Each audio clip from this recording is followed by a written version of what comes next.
भरा बदन दिखलाए सैकड़ों योद्धाओं का मस्तक। श्री बलराम ने काट गिराए कुंडल और धनुष गिर गए हैं। मरे हुओं का तलवार दिखाए बहने लगी खून की नदियां। घोड़े हाथी ऊंट चिल्लाए पटको मारो काटो पछाड़ो। यही शब्द है रहा सुनाए कृष्ण और बलराम की सेना।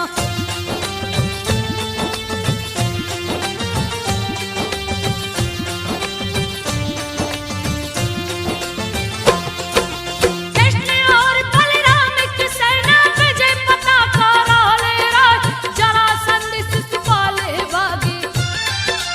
हरि की लीला वर्णि न जाए जा पहुंचे हैं ब्रज नगरी में। रुक्मणी को लिए अपना धूमधाम से किए शादी। देवता फूल रहे बरसाए हारिक भागा जरासंध भी। अपनी सेना लिया सजा 33 अरब लिया है सेना। सेना ही सेना दिखलाए घेर लिया है ब्रज नगरी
शादी उससे रचा सुन के रुक्मणी रूठ गई है। गुस्सा भरा बदन दिखला गुस्से में आकर मूर्छित हो गई। धरती ऊपर गई पटका रुक्मणी को श्री कृष्ण उठाकर।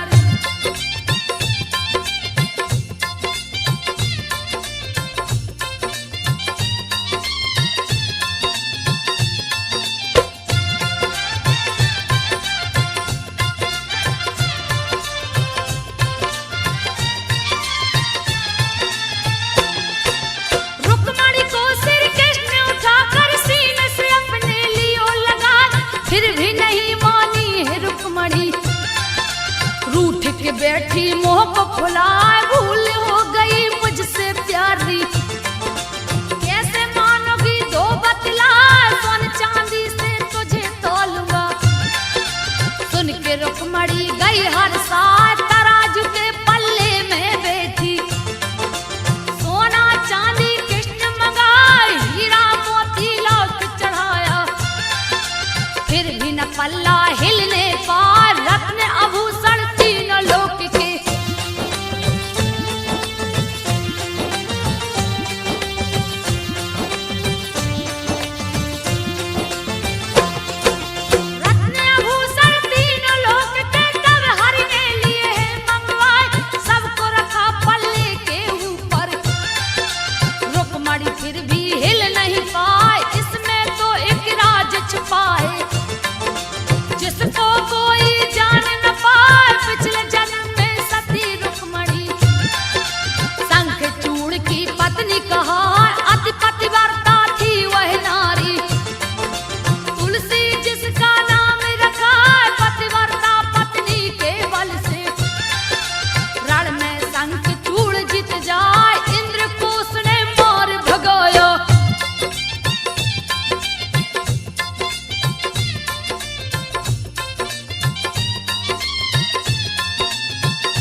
दिया फसा ले जाके संबर को दिया है। संबर ने लिया उसे उठा, मायावती बनी है रसोइया। पूर्व जन्म की रति कहा फाड़ दिया है मच्छ को जाके। जिसमें कामदेव रहे समा, रति खुश हुई पति को पाके। पिछली बातें दिया बता, रति और कामदेव मिल गए।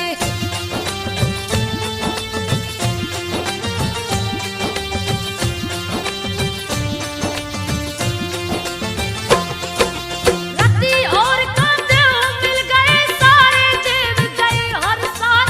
जामवंत की पुत्री जंगल में दिया मणि भुलवाए। कृष्ण ने राह में मणि को देखा, अपने हाथ में लिए उठाए। जामवंत लगे मणि को खोजने, कृष्ण के हाथ में गया दिखाए। कृष्ण से जामवंत भिड़ गए।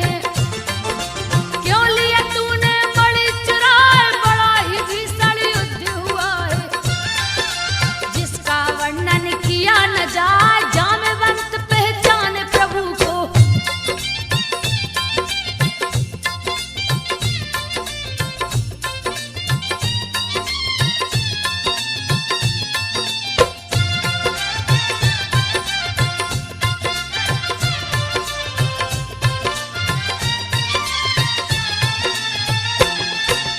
जामवंत पहचाने प्रभु को, दिए चरणों में शीश झुका। लड़ते लड़ते थक गया हूँ। जामवंत बोले सिरनाय, जामवंती जो सत्यभामा थी। श्री कृष्ण को सौंपे जाए, सत्यभामा संग बैठे मुरारी। महल में अपने आसन लाए, इंद्र ने आके किया प्रार्थना। हरि चरणों में शीश झुकाए, भौमासुर सब हर लिया हरि जी। उससे मेरी जान बचाए, क्रोध में आकर कृष्ण चले।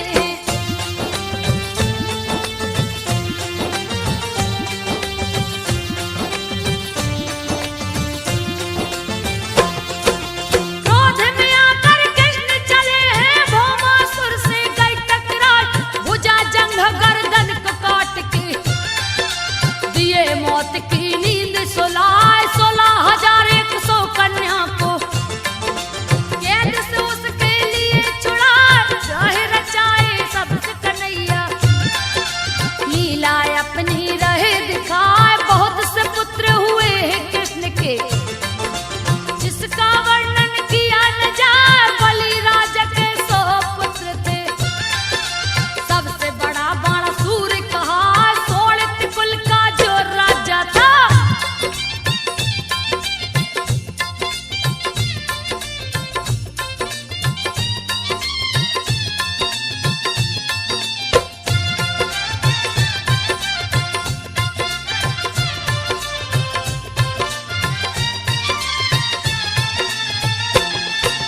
सोलित कुल का जो राजा था। शिव जी को है प्रकट कराए, वर मांगो तुम हमसे बेटा। जो भी तेरे मन में आए, मेरे 1000 भुजाएं। जिसका भार सहा नहीं जाए, इसके भार को हरण कीजिए। अहंकार उस गया समाए, शिव के हाथ जोड़ के बोला। मेरा मनोरथ पूरा हो जाए, यो मस्त कह के शिव चल दिए।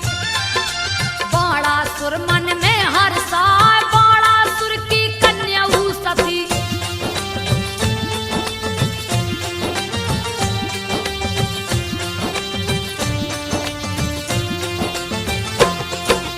बाणासुर की कन्या उषा थी, परम सुंदरी रही दिखा। प्रद्युम्न के लड़के अनिरुद्ध से उसकी नजर गई टकरा। देख बाणासुर क्रोधित हो गया, हाथ में शस्त्र को लिया उठाए। सजा लिया है 100 ही सेना, अनिरुद्ध से गए टकराए। क्रोधित होकर अनिरुद्ध ने सारी सेना को मार गिराए। अनिरुद्ध भी अति बलशाली, रण में दिया था हल्का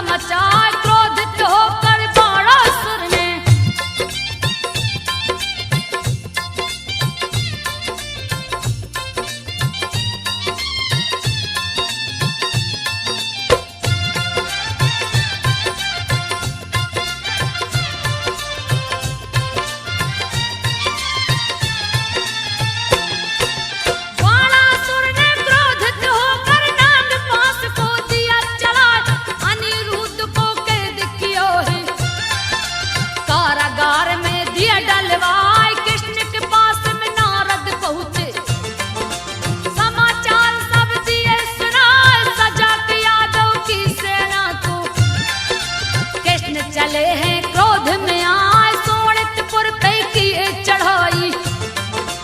बाणासुर से गए टकराए, तहस नहस किए उसके महल को। ईट से ईट दिए हैं बजाए, बाणासुर शिव जी को पुकारे।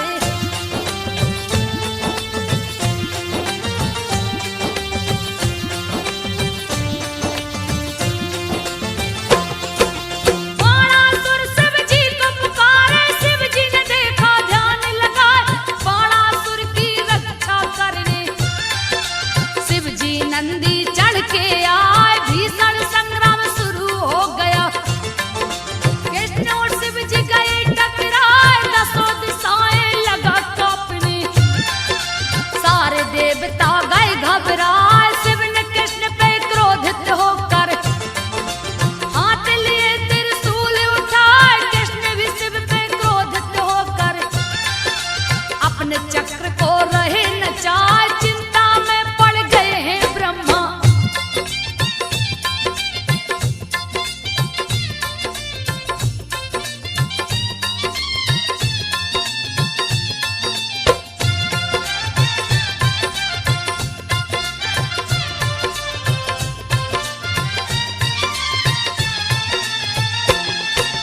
चिंता में पड़ गए हैं ब्रह्मा, धरती माता गई घबराए। ब्रह्मा जी के पास में पहुंची, इंद्र भी वहीं पे गए हैं आज। तीनों लोक में मची तबाही, पल में मानो प्रलय हो जाए, सारी सृष्टि उलट जाएगी। चक्र पशुपत जो टकराए, सारे देवताओं को ले ब्रह्मा। समर भूमि के बीच में आए, शिव और कृष्ण के बीच में आकर ब्रह्मा जी भी रहे समझाए। आप दोनों गर नहीं माने तो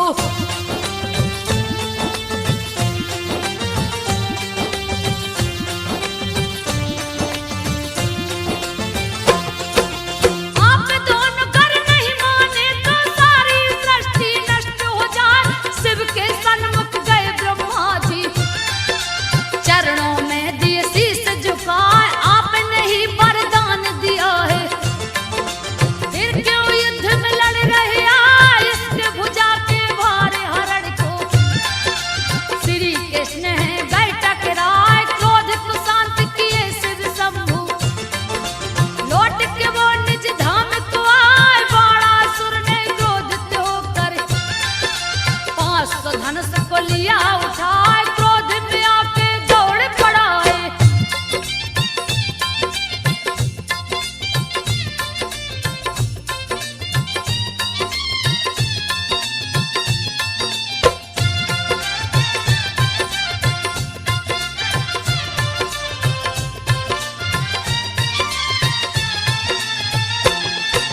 क्रोध में आकर दौड़ पड़ा है, हरि पे शस्त्र को दिया चलाए। 1000 बाण को छोड़ा, बाण ही बाण रहा दिखलाए। जैसे बाण गगन से बरसे, कृष्ण ने चक्र को दिया चलाए। लगे हैं उसके भुजा काटने, बाणासुर है रहा चिल्लाए। पल भर में ही श्री हरि ने सारे भुजा को काट गिराए। बाणासुर का अंत किए प्रभु, 3 लोक को दिए बिठाए। सभा बीच द्रौपदी गोहराई,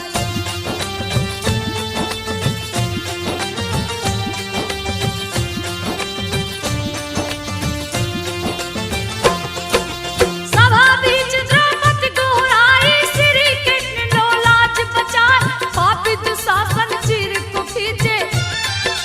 तनक दया ना उसको आए, सभा बीच सब मौन है बैठे।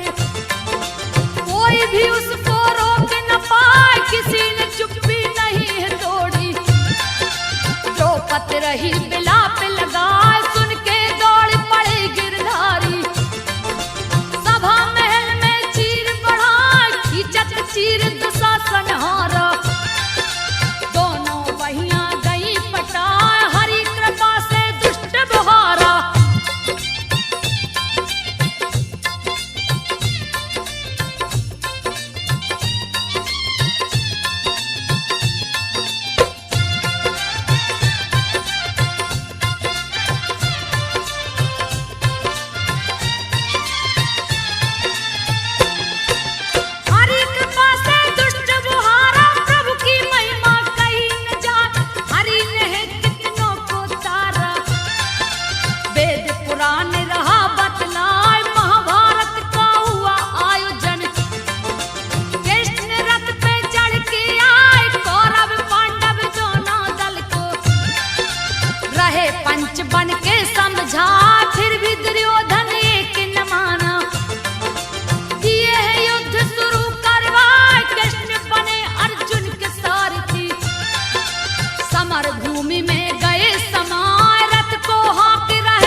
विराट रूप दिखलाए, सुन के श्री हरि के बातों के अर्जुन लिए गांडीव उठाए, एक एक करके मारे योद्धा। भीष्म की बारी गई है यार, मचा दिए उत्पात हिरण में, बहुत सी सेना मार गिराए, चिंतित देख हरि अर्जुन को, चक्र सुदर्शन लिए उठा, देख के भीष्म ने चक्र सुदर्शन।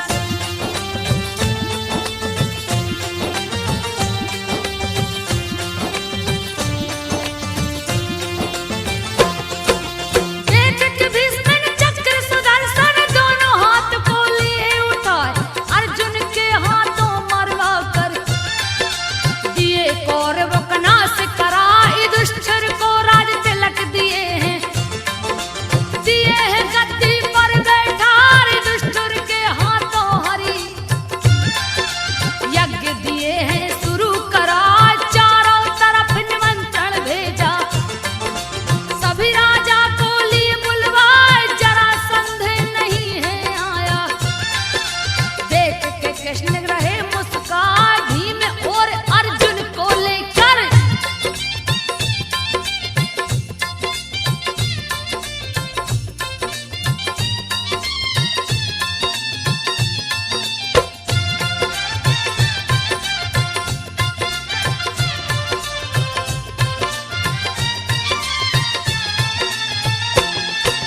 भीम और अर्जुन को लेकर लिए साधु का वेश बनाए, अर्जुन भीम को चेला बनाकर मगध राज में गए समाए, जहाँ का राजा जरासंध था, अपना अखाड़ा रहा सजाए, मल्ल युद्ध का किया आयोजन, एक से एक है मल्ल जुटाए, जरासंध है वीर बहादुर, जिससे कोई नहीं टकराए, चूर हुआ है घमंड के मारे। देख के श्री हरि है मुस्कान, जरासंध को है ललकारा,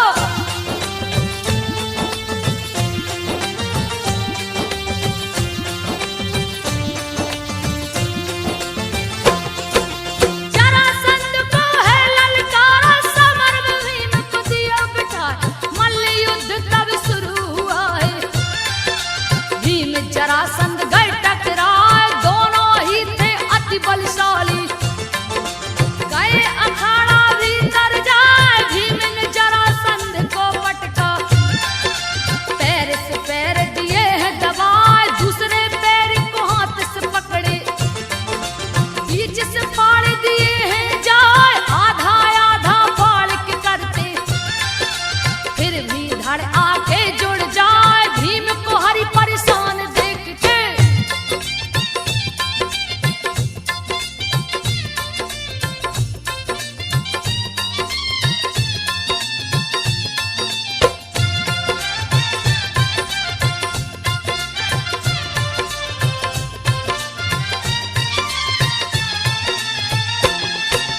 भीम को हरि परेशान देख के दिए इशारे से राज बताए, दोनों धड़ को उलट के फेंको, दिए इशारे से समझाए, श्री हरि की बातों को समझ के धड़ को फेंका उल्टा जाए, जरासंध की मौत हो गई, सारी जनता गई घबराए, श्री हरि ने कारागार में जाके सारे बंदी दिए छुड़ाए, मगध देश को अत्याचार से हरि ने दिया है मुक्त कराए, सबको ले हस्तिनापुर लौटे।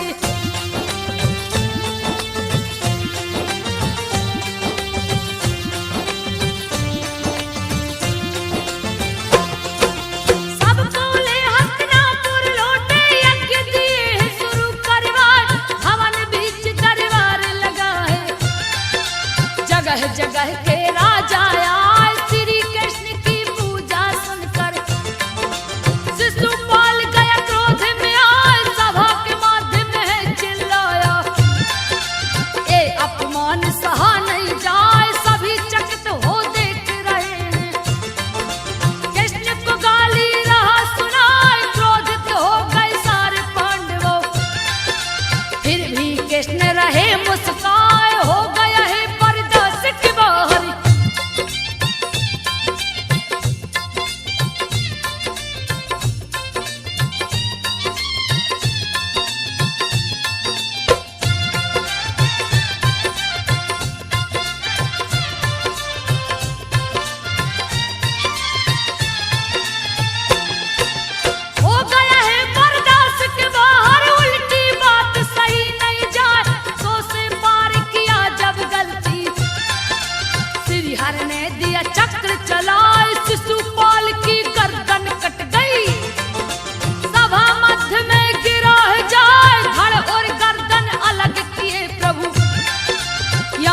मंत्री को दिए पठाए, पांडव किए श्री हरि की पूजा, दिए चतुर्भुज रूप दिखाए, यज्ञ समापन करवा कर हरि गए द्वारकापुरी में आए, द्वारकापुरी में रुक्मणी के संगे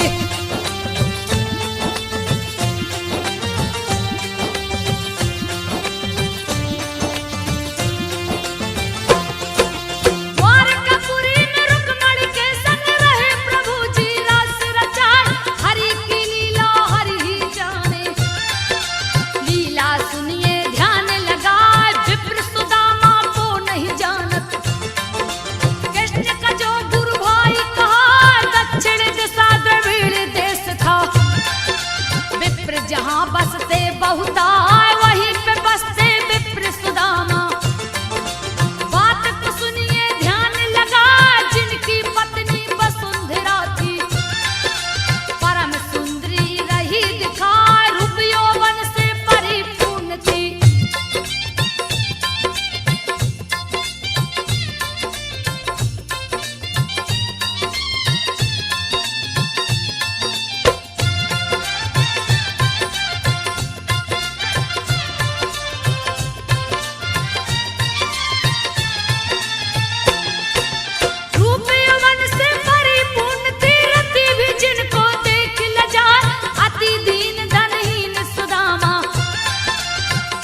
गरीबी रह सताए, टूटी हुई मड़ैया जिसकी, बारिश बरसे तन भिंग जाए, महादरिद्री उनके घर में पांव पसार के गई समाए, भिक्षाटन कर पेट चलाते, फिर भी सुदामा नहीं घबराए, कभी खाते कभी नहीं भी खाते, सो जाते थे पेट दबाए, सिर पे पगड़ी न तन पे कपड़ा।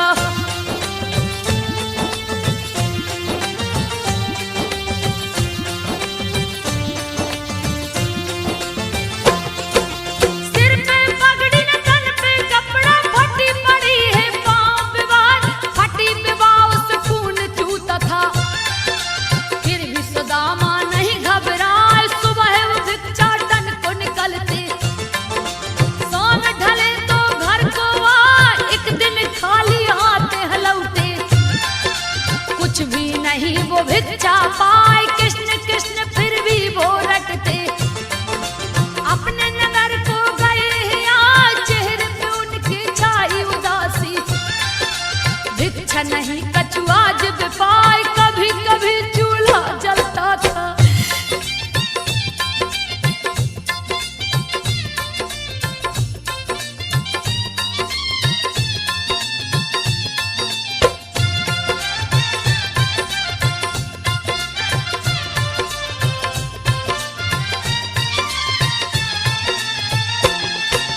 कभी कभी चूल्हा जलता था, कभी कभी ठंडा पड़ जाए, फिर भी कोई चिंता नहीं था, कृष्ण कृष्ण का रटे लगाए, कृष्ण हमारे परम मित्र हैं, पत्नी से कहते रोज सुनाए, पतिव्रता पत्नी थी उनकी, दुख सुख में है साथ निभाए, एक दिन खाने को कुछ नहीं था, दरिद्रता से गई घबराए, अपने पति से जाकर बोली, डरती हुई अति भय खाए, मेरा कहना मान लो स्वामी।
सुनियो ध्यान लगाए कैसे जाऊं बोल सुदामा, क्या दूंगा मैं उनको जाए, मैंने कछु नहीं दिया किसी को, बिन दिए कोई कहां से पाए, इतना सुन के वसुंधरा ने भेंट किया चावल को लाए, डोरी लोटा लाठी लाके रही सुदामा जी को धराए, डोरी लोटा कंधे पे लेके।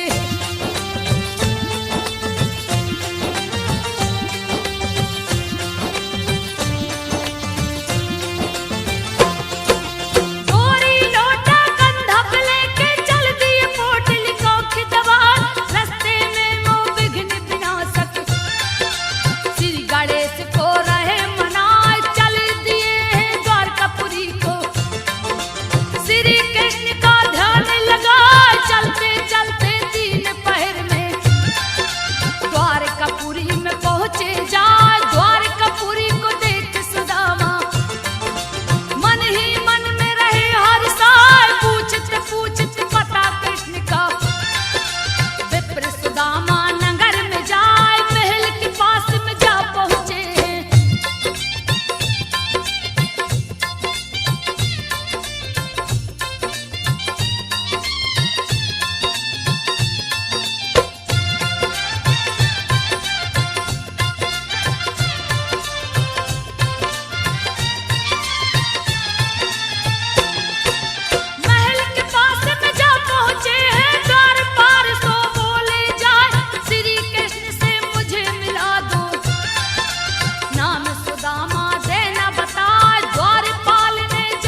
मुझे पता बताए। सभी लड़कों ने हंसी उड़ाई। संब को औरत दिए बना, उसके पेट में वस्त्र लपेट के पूछने लगे ऋषि से जाए, कहिए मुनिवर पेट में क्या है।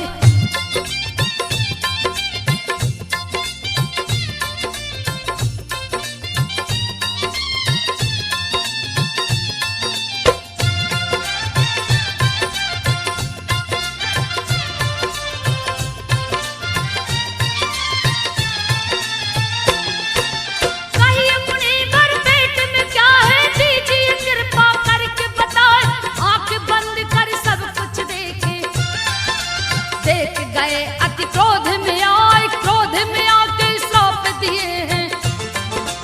अरे दुष्ट सुन ध्यान लगा, इसके पेट से जो निकलेगा नाश का कारण वो बन जाए। क्यों हो मेरी हंसी उड़ाते, यदि कुल का संहार हो जाए। सारे लोग भयभीत हो गए, रहे त्राही त्राही चिल्लाए। लोहे का मूसल पेट से निकला,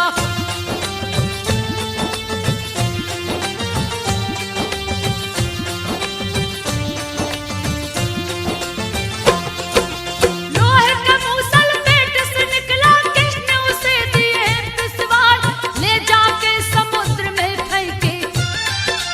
लहरों ने दिया किनारा लगाए, समुद्र किनारे कष्ट के रूप में चारों ओर गया चितराए। विनाश काले विपरीत बुद्धि, यदुवंशी को गई धराए। मद्यपान अत्याचार बढ़ गया, पर स्त्री संग रास रचाए। रैवतक पर्वत पे सब यादव मनोरंजन करते हैं जाए। मांस खाता कोई मदिरा पीता,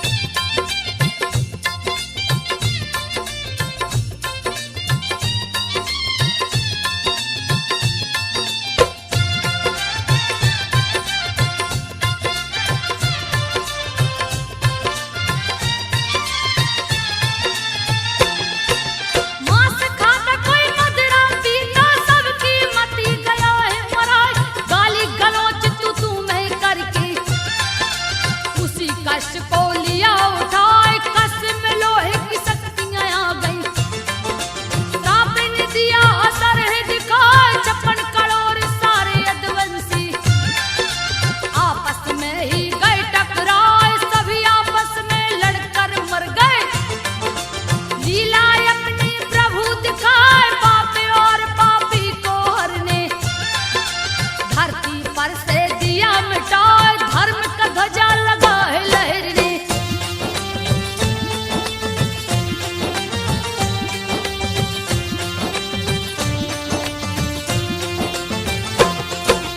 धर्म का ध्वजा लगा है लहरने। ब्रह्मा शिव धरती पे आए, आ गए हैं इंद्र भी संग में। सभी